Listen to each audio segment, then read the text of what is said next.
Bom dia, irmãos. Saudar a igreja com a graça e a paz do Senhor. Vamos então dar continuidade ao estudo da Palavra de Deus no livro dos Atos dos Apóstolos e o capítulo 4. Já meditámos sobre os primeiros 22 versículos no último domingo e hoje iremos meditar do versículo 23 até ao versículo 31 deste mesmo capítulo, seguindo o propósito que Deus tem colocado no nosso coração de olhar para o livro dos Atos sob a perspectiva de uma igreja em movimento, uma igreja que se move, que se expande, uma igreja que cresce. E o título da mensagem de hoje é Uma História que se Repete. Quero que olhemos para esta passagem que vamos ler hoje sob a perspectiva de que a perseguição nunca consegue calar uma igreja cheia do Espírito Santo. A perseguição nunca consegue calar uma igreja cheia do Espírito Santo.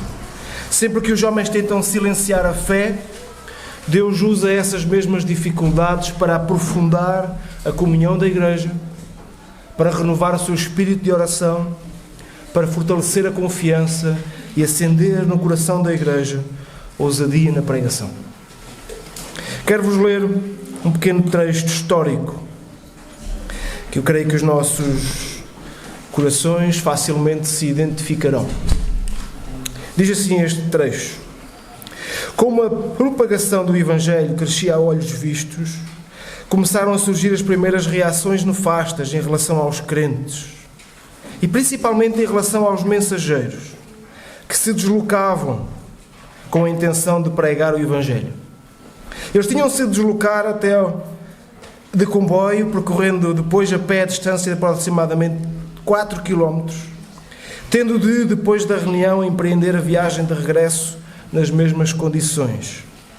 Nessa altura do regresso, os populares saíam à rua com latas e tachos velhos a servirem de instrumentos musicais e acompanhavam estes nossos irmãos, insultando-os e caluniando-os de comunistas e maçónicos. Em 1938, a reunião foi muito frutuosa, pois 3 almas se entregaram ao Senhor. Foi também nesse ano, no dia 15 de maio, que se realizaram os primeiros batismos da nossa área, na Ponte Velha sobre o rio Levira, denominada na altura por Ponte Velha do Ribeiro. Nesse dia desceram às águas do batismo 18 almas, que quiseram obedecer ao mandamento do Senhor, conforme tinham sido ensinados durante aqueles breves meses em que foram ministrados pelo irmão Sobral e Frank Smith. De que história falamos? Da nossa história, da Igreja do Silveiro. Está escrita e até já chegou às salas de cinema. Não sei se todos já tiveram contacto com esta história. Aqueles que estão a fazer o percurso de introdução à membresia, ou através do batismo, ou só a introdução à membresia, vão ou tomam conhecimento. Nos nossos livros relacionados com a introdução à membresia, está lá o relato histórico do início do Evangelho na Igreja. Este relato histórico diz respeito a nós. Não a nós pessoas, mas à nossa história. À história da Igreja do Silveiro. E se há coisa que fica patente nestes relatos históricos que chegaram até nós, é que a perseguição não foi o fim. A perseguição não, de maneira nenhuma, foi o fim do Evangelho. Podemos dizer até que foi o início de alguma coisa mais profunda, mais intensa. Quando nós olhamos para estes relatos e vemos os nossos irmãos serem insultados, perseguidos e de alguma forma ridicularizados através das latas e dos tachos, enquanto isto acontecia, o Evangelho avançava. O Evangelho crescia. E a prova de que o Evangelho crescia é que nesse mesmo período, ou pouco tempo disso, 18 almas desceram às águas do batismo, em cumprimento e manifestação da fé em Cristo Jesus. Da mesma forma, olhando para a igreja primitiva, para o livro dos Atos, para o capítulo 4 do livro dos Atos, nós vemos a igreja a sofrer oposição, a igreja a sofrer perseguição. Desde o início que estamos a meditar neste livro, nós já vimos a ascensão do Senhor Jesus aos céus, ascendendo perante a vista de todos. Já vimos a descida maravilhosa do Espírito Santo, que preenche e inunda todos aqueles que creem em Cristo Jesus como seu Salvador. Já pudemos constatar a unidade que se via neles, a unanimidade, a perseverança constante. Podemos ver a pregação da palavra através de Pedro, a salvação de milhares de almas. É isso que temos visto nestes poucos capítulos até agora de Atos. Já vimos os apóstolos a fazerem sinais e milagres, como a cura de um coxo à porta do templo. Mas agora no capítulo 4 chega a oposição, chega a perseguição. Como vimos no último domingo, Pedro e João foram presos, ameaçados e proibidos de falar de Jesus. Sim, meditámos nisso no último domingo. Considerávamos que também nos nossos dias não é assim tão popular falar de Cristo. Não é assim tão fácil falar do nome de Jesus. Quando todos os assuntos são comuns e fáceis de falar. Como vimos no domingo, quando o nome de Jesus se proclama, o silêncio vem, as bocas se calam. Ainda que não haja uma proibição direcionada como Pedro e João, nós sentimos essa dificuldade. Mas em vez de recuar, aquilo que vamos ver a igreja fazer é reagir. E reagir da melhor forma, unida, orando, confiando e pregando ainda com mais coragem. O Sinédrio tinha poder, tinha autoridade. Ameaçando-os mais ainda, os soltaram. Não tendo achado como os castigar por causa do povo, porque todos glorificavam a Deus pelo que acontecera, mas antes, eles disseram-lhes, ordenaram-lhes absolutamente que não falassem, nem ensinassem no nome de Jesus. Há uma ordem absoluta. Vocês podem fazer tudo, menos falar no nome de Jesus. O Sinédrio tinha poder, mas os versículos que vamos ler hoje mostram-nos que a igreja tinha uma autoridade maior, dada pelo Espírito Santo de Deus. Vamos ler então o texto. Atos, capítulo 4, versículos 23 a 31. Uma vez soltos, procuraram os irmãos e lhes contaram quantas coisas lhes haviam dito os principais sacerdotes e os anciãos. Ouvindo isto, unânimes, levantaram a voz a Deus e disseram: Tu, soberano Senhor, que fizeste o céu, a terra, o mar e tudo o que neles há, que disseste por intermédio do Espírito Santo, por boca de Davi, nosso pai, teu servo, por que se enfurecem os gentios e os povos imaginaram coisas vãs? Levantaram-se os reis da terra e as autoridades ajuntaram-se a uma contra o Senhor e contra o seu ungido. Porque verdadeiramente se ajuntaram nesta cidade contra o teu santo servo Jesus, ao qual ungiste Herodes e Pôncio Pilatos, com gentios e gente de Israel, para fazerem tudo o que a tua mão e o teu propósito determinaram. Agora, Senhor, olha para as suas ameaças e concede aos teus servos que anunciem com toda a intrepidez a tua palavra, enquanto estendes a mão para fazer curas, sinais e prodígios por intermédio do nome do teu santo servo Jesus. E tendo eles orado, tremeu o lugar onde estavam reunidos, e todos ficaram cheios do Espírito Santo, e com intrepidez anunciavam a palavra de Deus. Até aqui. Versículo 23. Uma vez soltos, procuraram os irmãos. Acabámos de ler há pouco, no final dos versículos do último domingo, que eles foram soltos, porque não havia nada que eles pudessem encontrar no seu comportamento que fosse justificado para os prender. Soltaram-nos com o contexto, com a prerrogativa de eles não anunciarem o nome de Jesus. Então os apóstolos são soltos e neste sentido a primeira coisa que eles fazem é procurar os irmãos. Procurar os irmãos e lhe contar todas as coisas que tinham acontecido lá no Sinédrio. Aquilo que vemos neste primeiro versículo é que a perseguição não dispersou a igreja. Não foi cada um para seu canto, escondido em cada lugar. Não. A perseguição uniu a igreja.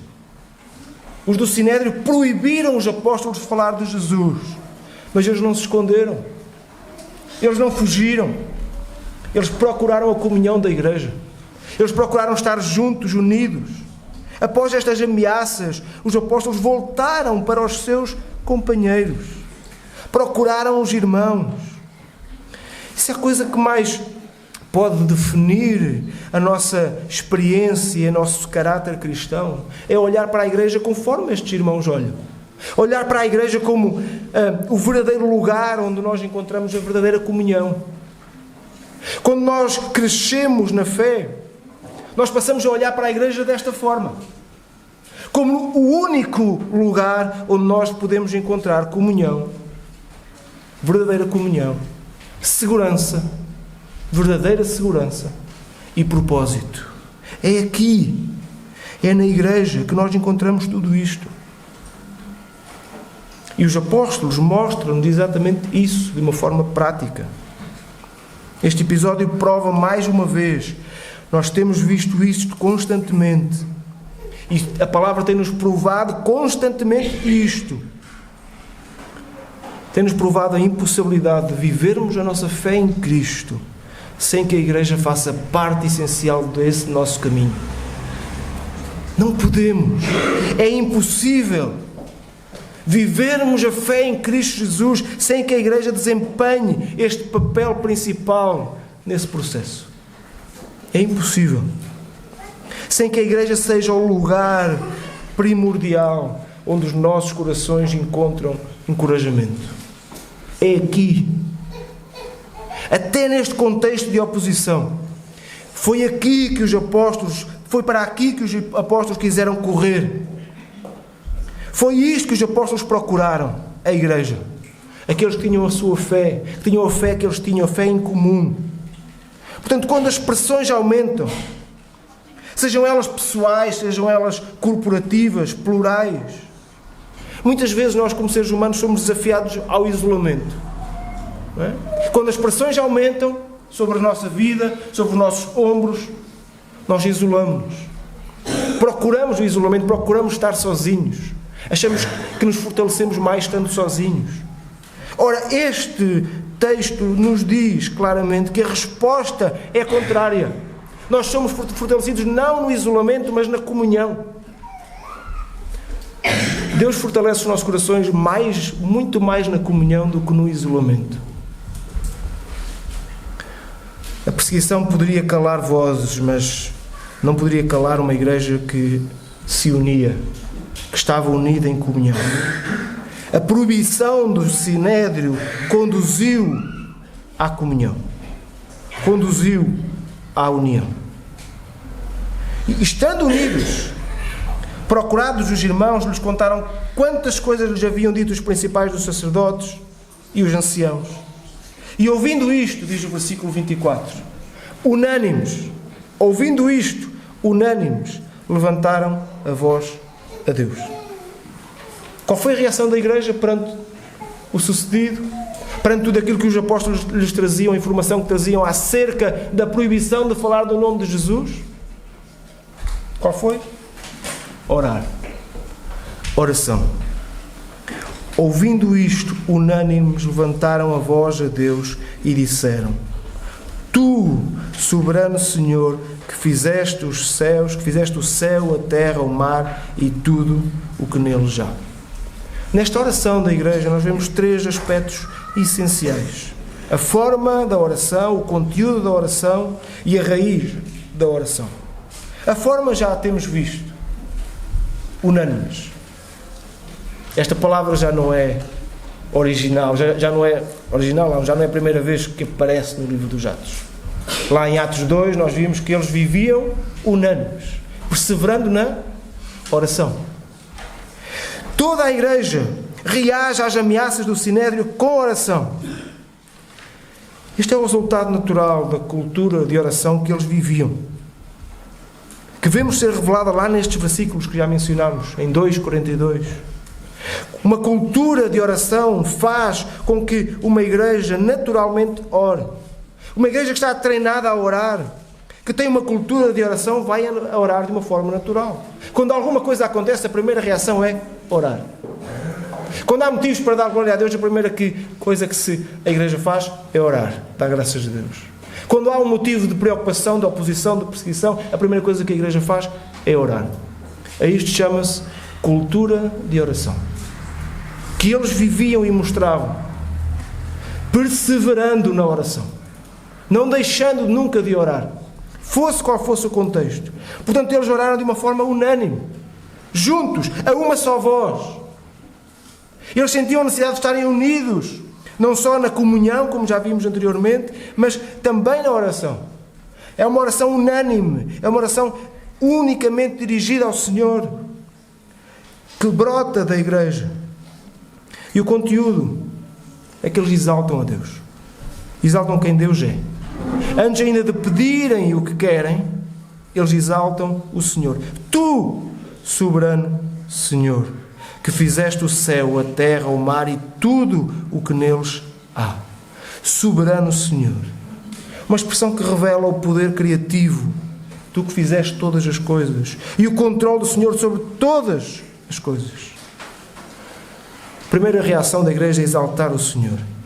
E comparar o poder de Deus na criação com o poder dos reis neste mundo. Com o poder das autoridades. Com o poder das leis. De dois homens poderosos. A igreja revela na oração que nenhuma lei humana se sobrepõe aos decretos divinos. Eles confiavam nisto.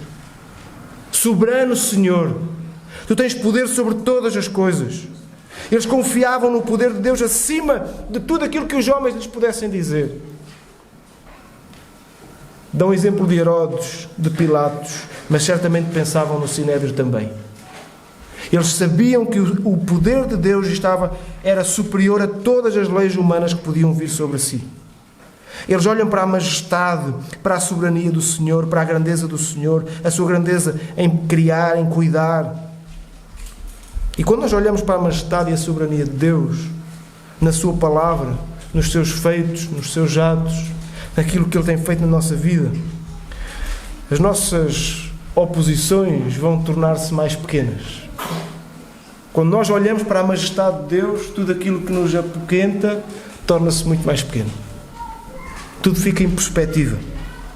Eles exaltam quem Deus é antes de pedirem alguma coisa. E por fim, a raiz da oração deles é as Escrituras. Eles oram as Escrituras. Eles citam o Salmo 2. Um salmo de Davi, um salmo messiânico que fala de Cristo Jesus.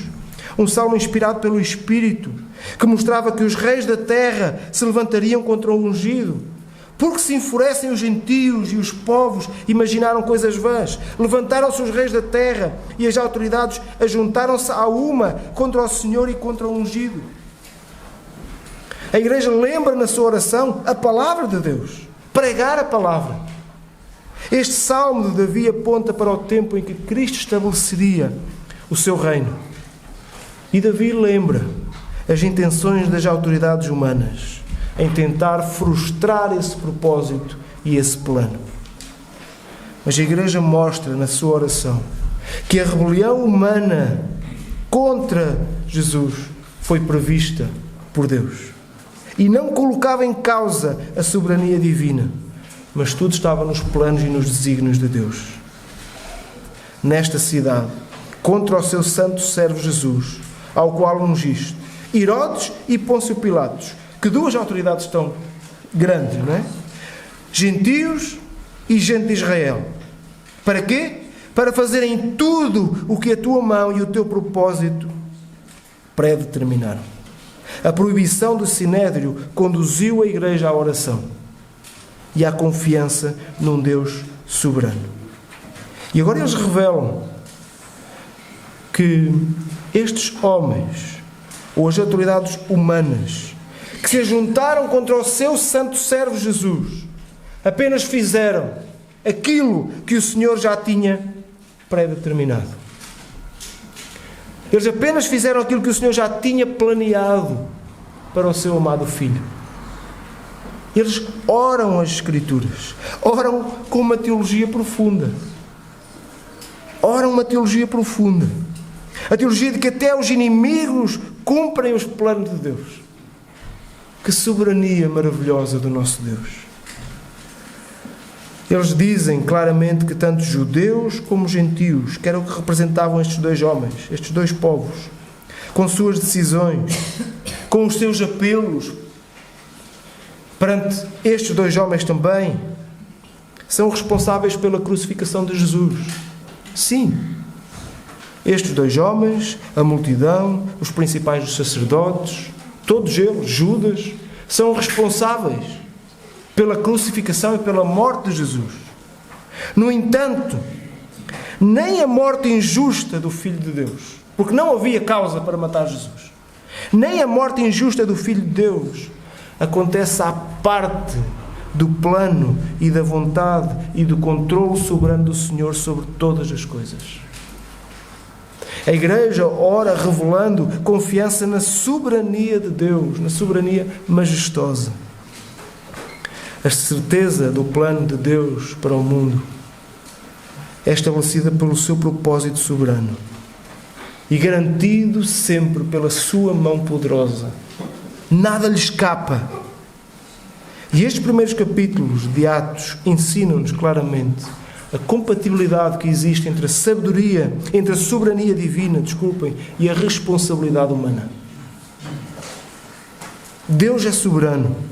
E Deus usa todas as coisas para que o seu plano seja visto e seja cumprido.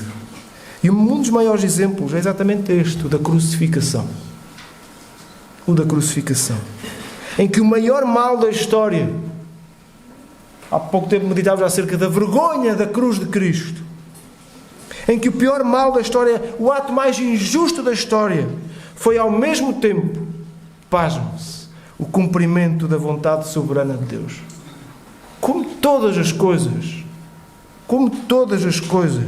seguem a vontade soberana de Deus. E a Igreja confia nisto. A Igreja confia se Cristo Jesus, o nosso Senhor, foi injustiçado desta maneira, foi perseguido de tal forma que foi morto. Percebem o contexto? A Igreja está a trazer a realidade de Cristo para compreender a sua realidade. E está a confiar no Deus soberano que controla todas as coisas, para ser o mesmo Deus que controla a sua realidade.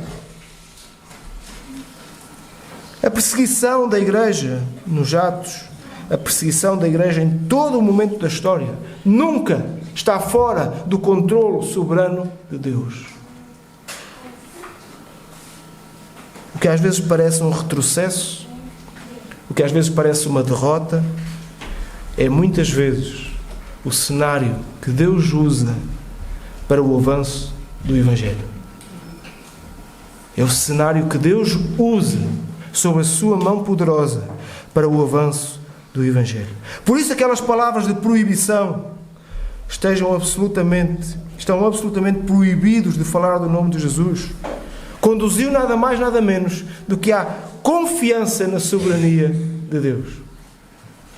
Sabem, normalmente a perseguição à Igreja nunca cumpre os propósitos do perseguidor.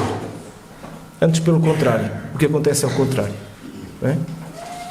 A perseguição feita à Igreja normalmente nunca cumpre os propósitos do perseguidor. E aqui vemos a Igreja confiando plenamente na soberania e no poder de Deus, para fazerem tudo o que a tua mão e o teu propósito predeterminaram. Que confiança absoluta no poder de Deus. E então eles, depois de exaltarem o Senhor, de anunciarem a soberania do seu Deus, o poder sobre todas as coisas, então eles pedem alguma coisa. Versículo 29, agora, Senhor, olha para as suas ameaças e concede aos teus servos que anunciem com intrepidez a tua palavra. Que contraste! Eles não pedem que Deus tire as ameaças. Eles não pedem que Deus tire a perseguição. Eles não pedem que Deus os livre destes poderes e desta autoridade que estão sobre si. Que não os livre destas proibições, destas ameaças. Mas pedem outra coisa. pedem poder, intrepidez para pregar a palavra. O que é que eles estavam proibidos de fazer? Pregar a palavra. O que é que eles pedem a Deus? Poder para pregar a palavra. O que é que eles estão a dizer com isto? Eles estão a dizer que a autoridade que eles consideram não é as palavras daqueles homens, mas é a autoridade de Deus. Eles estão a dizer: nós queremos fazer exatamente o contrário. Eles não estão a ser rebeldes por quererem, não estão a ser radicais porque simplesmente querem ser radicais às autoridades, mas eles querem somente cumprir a vontade de Deus. E eles sabem que cumprir a vontade de Deus, neste caso, é incumprir a vontade humana. E Ersby é um comentador bíblico que ele diz, relacionado com este momento, que a verdadeira oração não consiste em dizer a Deus o que fazer. A verdadeira oração não consiste em dizer a Deus o que fazer, mas em pedir que Deus faça a sua vontade em nós e por meio de nós. É pedir não que a vontade de Deus, é pedir que a vontade de Deus seja feita na terra e não que a vontade humana seja feita nos céus. Quantas vezes as nossas petições estão desalinhadas? Não é? Quantas vezes? Facilmente é muito simples perdermos a visão do propósito de Deus em momentos como este. Em momentos que nos focamos no alívio. E é normal, é humano focarmos e pedirmos a Deus por alívio. É normal, quando a igreja é perseguida, clamar a Deus: Deus, livra-nos, suaviza a nossa dor, impede que estas pessoas nos persigam, impede que estas pessoas nos maltratem. É normal. Mas o propósito de Deus neste momento, e o propósito de Deus para a igreja, é que o poder de Deus seja visto neles. E é isto que a igreja pede.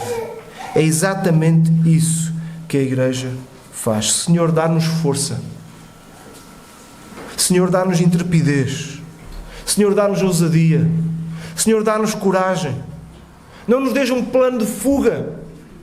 Não nos deixe um caminho, uma forma de irmos para outro lugar. Não nos deixe um caminho alternativo. Não. Senhor, dá-nos coragem para pregar a Tua palavra, para anunciar o nome de Jesus. Irmãos, deixar de pregar a palavra e a profundidade da mesma, adaptando muitas vezes a nossa pregação aos gostos humanos, ao contexto social que está à nossa volta, ao contexto político, ao contexto cultural que nos envolve. Deixar de pregar a palavra para responder a estas coisas, para esconder a palavra da cruz, esconder a realidade do pecado, para pregar uma palavra mais simpática, mais moderna, sem necessidade de arrependimento, será sempre uma atitude de falta de confiança em Deus e na Sua palavra.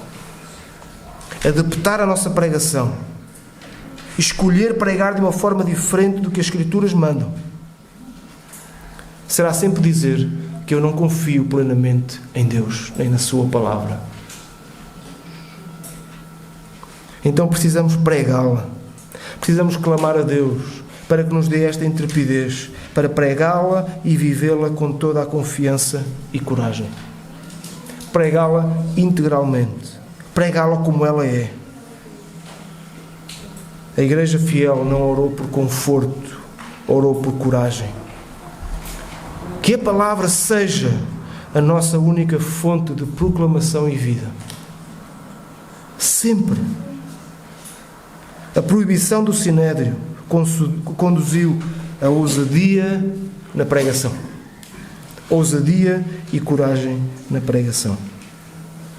Versículo 31 diz-nos que enquanto, tendo eles orado, tremeu o lugar onde estavam reunidos, todos ficaram cheios do Espírito Santo e com intrepidez anunciavam a palavra de Deus. Enquanto oravam, tremeu o lugar e todos foram cheios do Espírito Santo. O Espírito não desceu novamente, mas o Espírito estava na igreja. A manifestação e o poder do Espírito estavam nestes irmãos. nestes nossos irmãos. O poder de Deus manifestou-se. Já se tinha manifestado através deles nos milagres, eles oram por isso também. Nos milagres que eles estavam a fazer como prova de que o poder que estava em Cristo Jesus estava também neles. Eles oram por isso. Mas agora o Espírito Santo quer dizer claramente, Deus quer dizer claramente que está naquele lugar. Os aposentos onde a igreja estava, onde os irmãos estavam, tremeu como se fosse um terremoto. Uma imagem visível e clara de que Deus tinha ouvido a sua oração, de que Deus estava com eles. O sentido deste acontecimento é, portanto, que Deus mostra que estava presente, estava no meio da sua igreja e iria responder à sua oração. O Espírito mostra isso. O Espírito, mais uma vez, vem dar confiança e capacitá-los para serem testemunhas. Lembrem-se do versículo 8, do capítulo 1, que diz: recebereis poder ao descer sobre vós o Espírito Santo e sereis minhas testemunhas, tanto em Jerusalém como em toda a Judeia, Samaria e até aos confins da terra. O poder do Espírito viria sobre a sua igreja para eles serem testemunhas. E a igreja cumpre isto, pedindo que o Espírito os capacite, lhes dê ousadia para pregar a palavra. E o resultado é claro. Com intrepidez anunciavam a palavra de Deus. Eles continuaram a pregar a palavra com ousadia, com intrepidez e com toda a coragem. Irmãos, o Espírito Santo não é um luxo espiritual. O Espírito Santo não é um convidado especial que vem só em momentos especiais. O Espírito Santo não é alguém que vem só nos dias de aniversário. O Espírito Santo não é alguém que vem em momentos em que a igreja se predispõe para que ele venha. O Espírito Santo não é um luxo. Não é um acontecimento diferente em momentos especiais. A necessidade que a igreja tem do Espírito é vital. É como respirar. A igreja não vive sem o Espírito de Deus. A igreja não vive sem o poder de Deus. A igreja não vive sem a autoridade do Espírito de Deus. A igreja não consegue movimentar-se, crescer, expandir-se sem que o Espírito a capacite a isso. O Espírito não é um luxo. É algo vital à nossa saúde como igreja. Não precisamos de poder humano, de capacidades humanas, ainda que o Espírito as potencie. Mas o que precisamos mesmo é do poder do Espírito de Deus na sua igreja.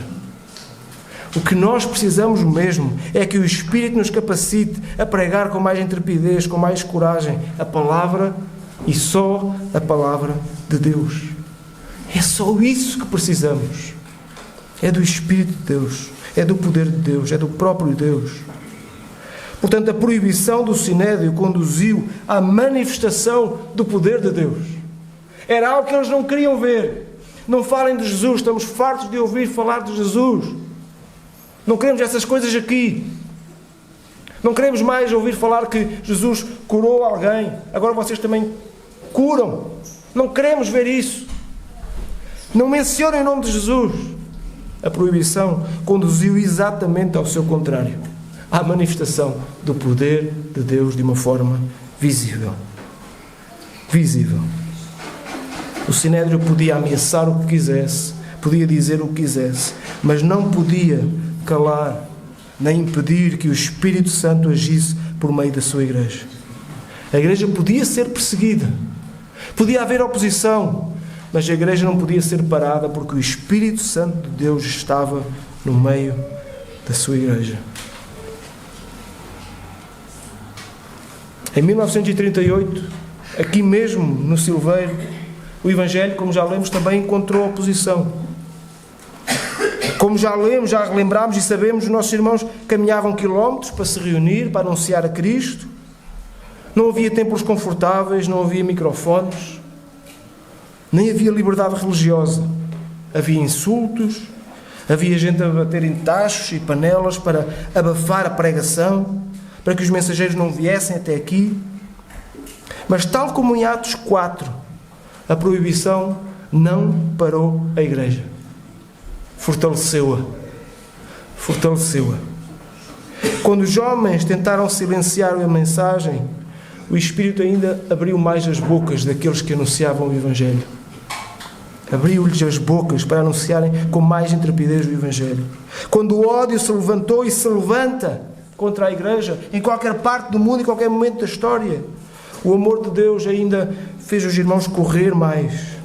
Quando as ameaças vieram à Igreja, os joelhos da Igreja se dobraram e dobram e continuam a dobrar em lugares onde há oposição. Não tínhamos dúvidas disso. E o Evangelho continua a crescer. Foi nesse contexto que 18 irmãos decidiram descer às águas de batismo.